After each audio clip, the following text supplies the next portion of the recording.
Tuhan memberkati. Silakan saudara duduk. Shalom.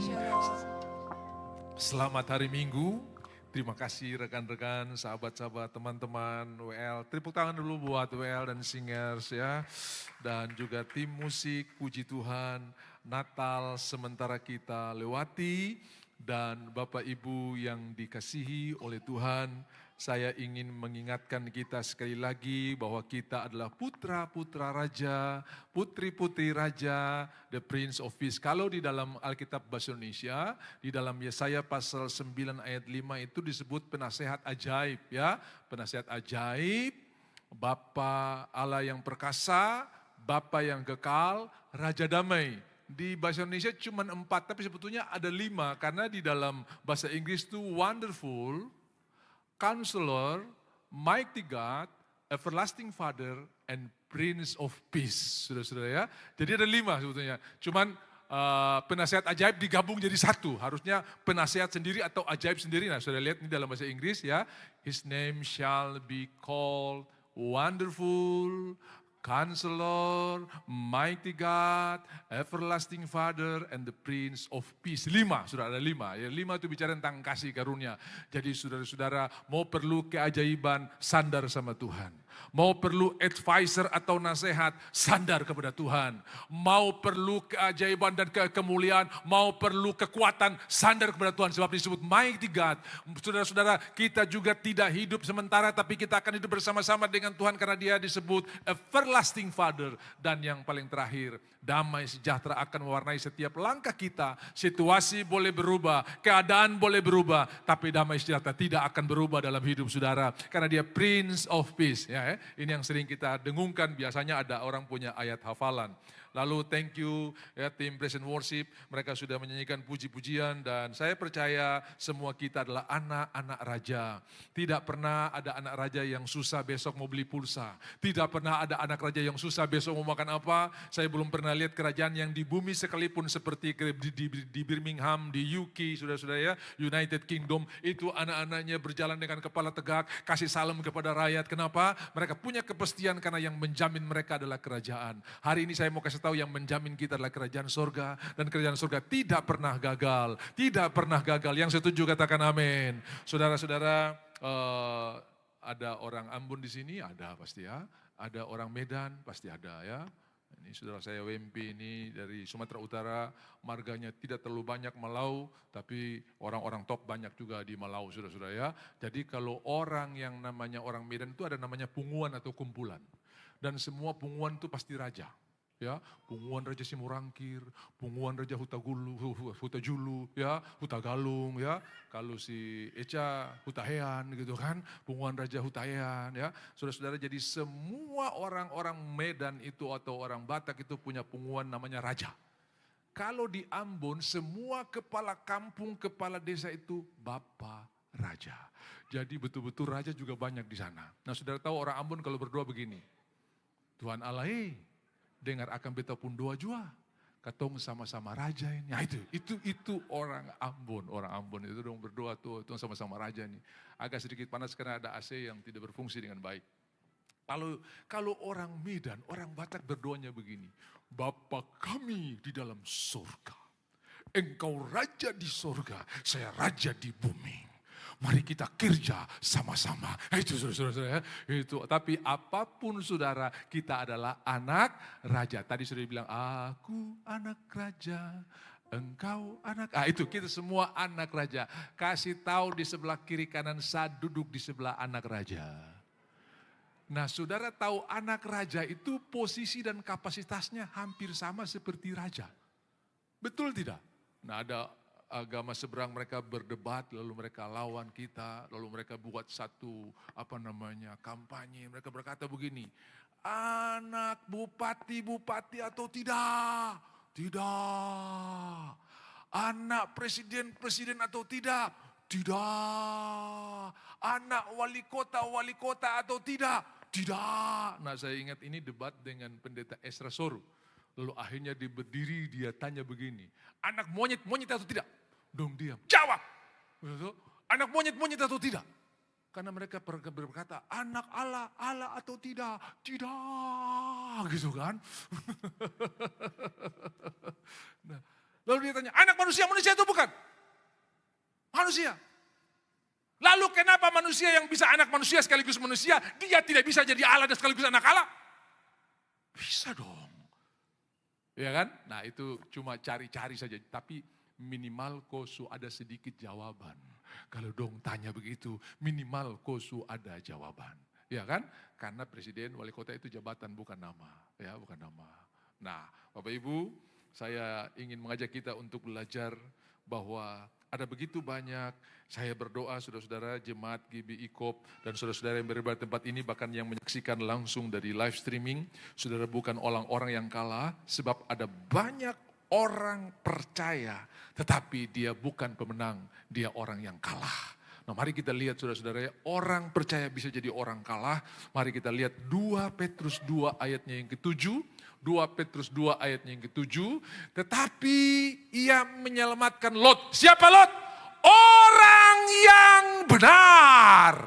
Tetapi ini orang benar yang kalah. Keluarganya hancur ya. Bayangkan saudara, istrinya di tiang garam, anak-anaknya gilir papanya ya. Kalau ada ayah gilir anak itu biasa, tapi ini anak perempuan gilir papanya saudara-saudara ya. Undang-undang kita menghukum setiap orang tua yang memperkosa anak kandungnya. Tapi tolong ditambah lagi satu, ada anak juga yang perkosa orang tua saudara-saudara ya. Ini belum pernah terjadi, tapi di Alkitab ada ya. Kenapa? Karena Lot ini sudah gagal bersekutu, lari menurut pilihannya dia, kemudian datang di Soar tambah hancur, tinggal di goa bersama 2 anak perempuannya, dan anak perempuannya bertumbuh dewasa setelah melihat orang lain sudah punya keluarga, punya keturunan, mereka tidak boleh bergabung dengan orang-orang di kota, akhirnya mereka punya ide yang sesat sekali. Kebetulan Lot ini seorang petani anggur, dia tanam anggur, dia bikin anggur saudara-saudara ya, minum anggur ya, atau mereka mungkin pergi beli di toko anggur, tapi kakak yang tua bilang begini, malam ini kakak akan kasih mabuk papa dan giliran papa akan tidur dengan papa, kakak akan tidur dengan papa, besok nanti sesudah kakak malam ini, kau adik yang punya giliran. Saudara-saudara, mereka menjalankan rencana dan aksinya ini berhasil. Akhirnya yang tua tidur dengan bapaknya, besoknya yang nomor 2 tidur dengan papanya. Dua-dua mengandung. Dan yang tua mengandung, mengalirkan anak laki-laki namanya Ben-Ami, itulah orang Amon. Yang nomor 2 mengandung, melahirkan anak laki-laki namanya Moab. Jadi Amon dan Moab itu anak-anak Inses, sekarang itu mereka menduduki daerah Jordania. Jordania itu di utara namanya Amon atau Aman, ibu kota Jordania di utara. Tengahnya itu Moab, ada puncak Pisgah, di mana Musa melihat Kanaan terakhir kali di atas dataran tinggi Moab. Lalu di selatan itu ada Edom. Edom itu artinya merah, ya. Jadi masih ada sampai hari ini Amon, cuman karena spelling orang Arab itu Amon itu aman, ya. Kalau kita bilang Petrus, mereka bilang Butros. Itu spelling orang Ambon, orang Arab, ya orang Arab bukan orang Ambon, sorry. Orang Arab. Jadi kalau sudah pernah dengar dulu ada sekjen PBB namanya Butros Gali, nah itu Petrus, itu cuma dalam spelling Arab. Dan rata-rata di zaman Yesus itu semua orang punya 2 nama Ibrani dan nama internasional atau nama Yunani. Ya, nama Ibrani Lewi, nama Yunani itu Matius, sama, ya sama. Jadi saudara-saudara, kalau ada saudara yang tidak mau beri nama anak saudara Yudas, tapi kasih nama Yehuda, itu sama. Karena Yehuda dan Yudas itu sama artinya. Lah iya. Tapi jangan sekarang kau ganti, oh ternyata kau Yudas ya.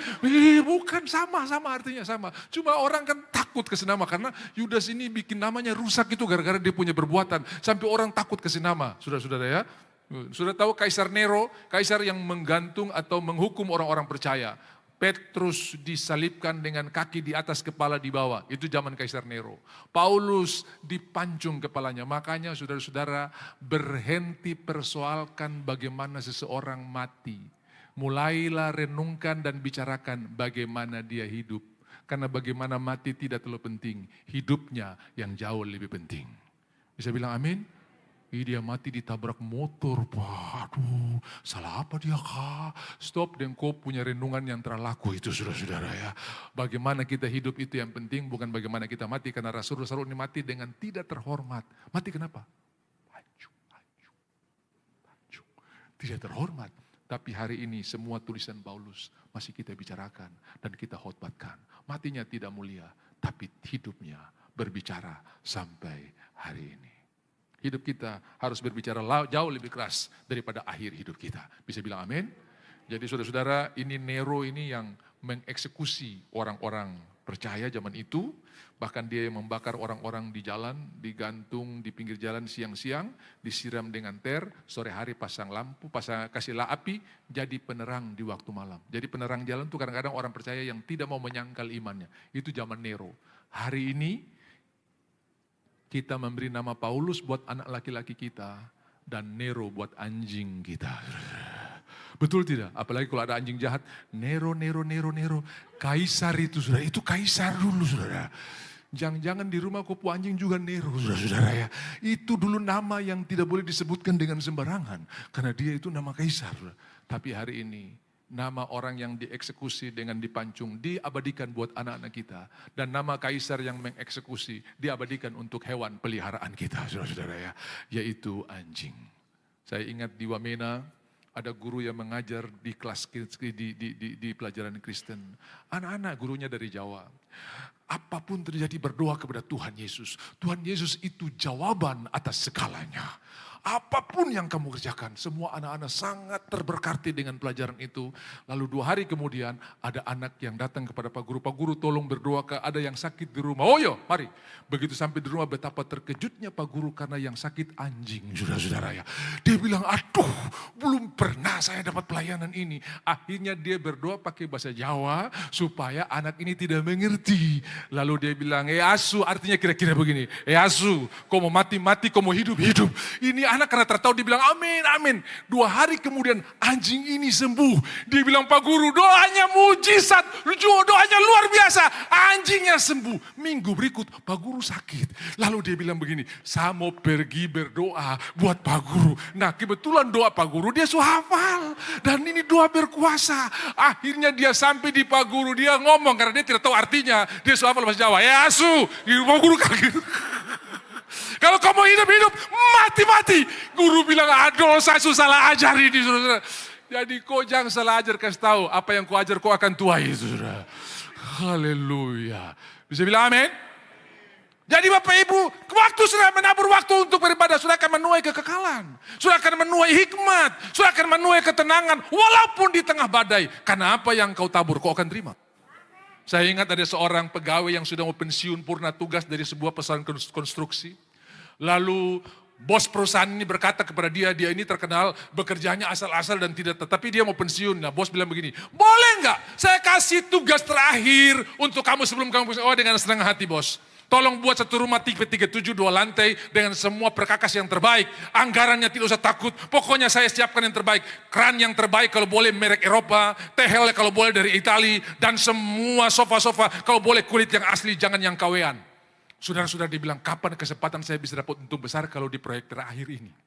Dia beli KW-KW semua, tehel KW, semua KW. Dan setelah selesai membangun, dia datang ke bos, tugas yang dipercayakan sudah selesai. Dan dia bilang, saya minimal sudah ada sedikit ceperan untuk pensiun. Kenapa? Harga 500 dia bikin 200. Secampuran 31 dia bikin 10-1, saudara-saudara. Untung besar. Lalu bos itu terima kunci, terima kasih buat pekerjaanmu, ternyata tepat waktu. Bos itu ambil kunci, isi di dalam amplop, kemudian berkata begini, rumah ini saya hadiahkan buat kamu. Dia pukul testa, aduh kalau saya tahu ini saya punya. Saya sudah akan bangun sesuai dengan bestek atau sesuai dengan yang diminta. Saudara apa yang saudara tabur, itu yang akan saudara terima Tuhan. Amin.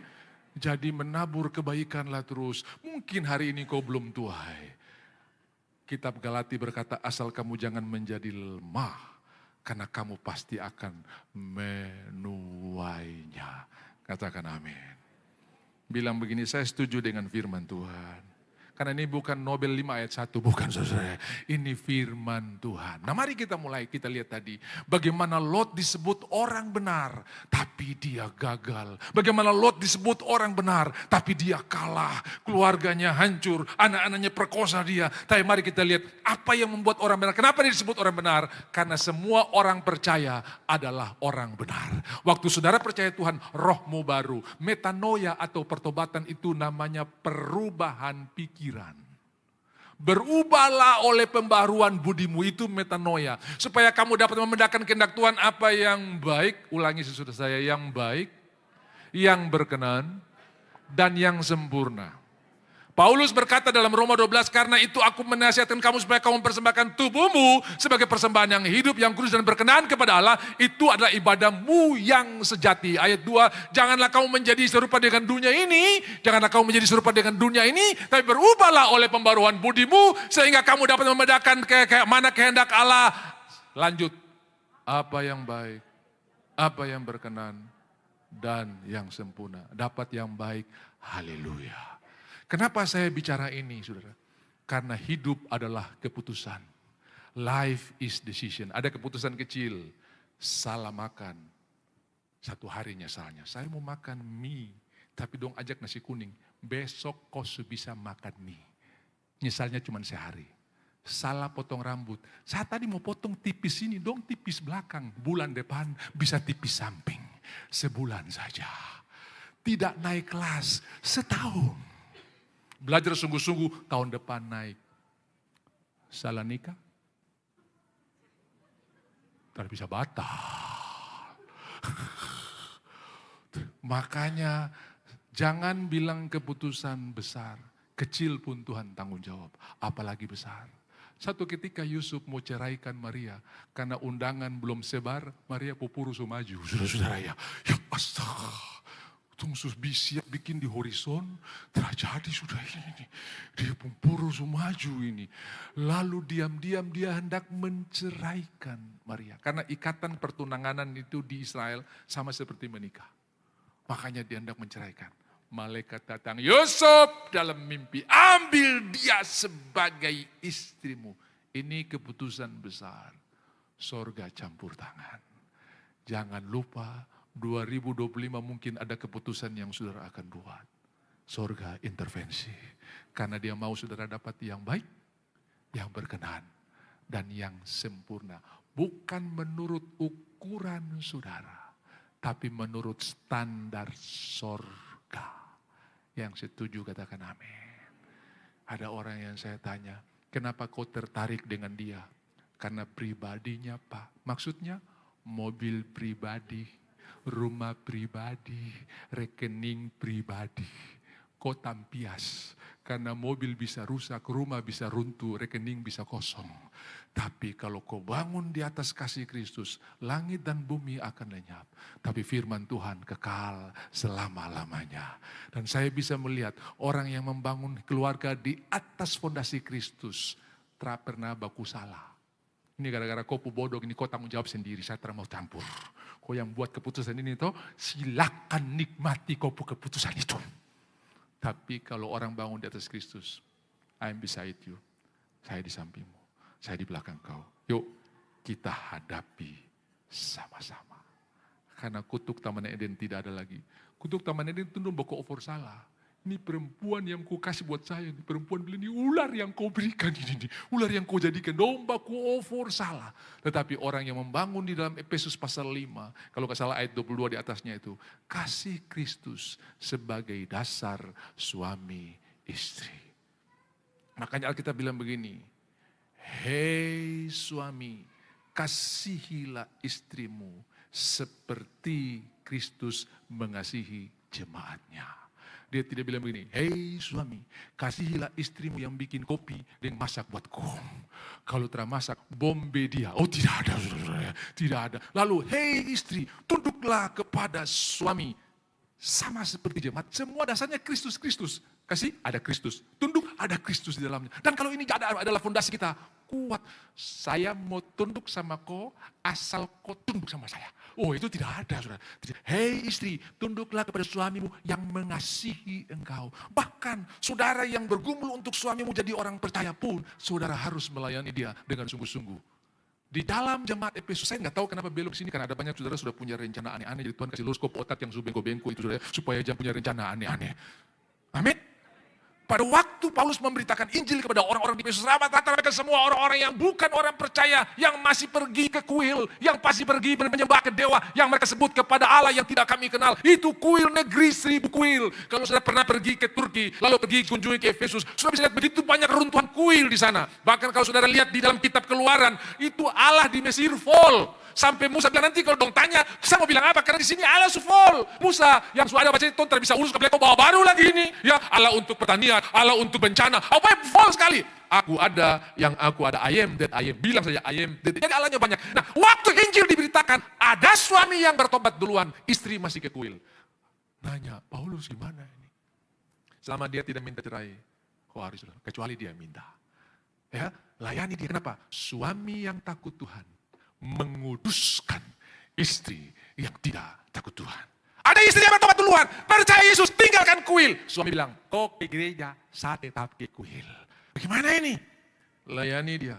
Karena istri yang takut Tuhan menguduskan suami yang tidak takut Tuhan. Kecuali dalam hal ini, sister bisa sama-sama kau, karena kita udah beda kepercayaan. Kau bebas. Ya Bapak saya lagi tunggu itu Pak, belum datang Pak itu. Tidak, berdoalah saudara. Karena engkau menguduskan orang yang ada di sekelilingmu. Oh luar biasa, kita punya panggilan luar biasa. Nah mari kita lihat, Lot kalah di mana saja. Yang pertama, dia ini termasuk cucu yang sangat dimanja oleh Abraham. Bapak Ibu kalau ada orang berbaik buat saudara, tetap berharap kepada Tuhan. Jangan manfaatkan orang itu. Ya, karena biasa cucu kalau hidup dengan opa pulang di orang tua ancur. Orang tua tidak bisa atur. Ini anak nih kemarin pergi baik-baik, kenapa pulang tidak bisa atur? Opa kasih manja dia, apa saja dia mau. Opa betul tidak? Gitu, makanya kadang-kadang opa-opa merusak masa depan cucu nih saudara. Loh iya, kok jangan bikin rusak lah. Gitu. Betul kan tidak? Nah mari kita lihat, Terah ini sedikit aneh dalam mendidik cucu. Keluaran, kejadian pasal 11, kita lihat ayat 30-31, ya, 31 ini.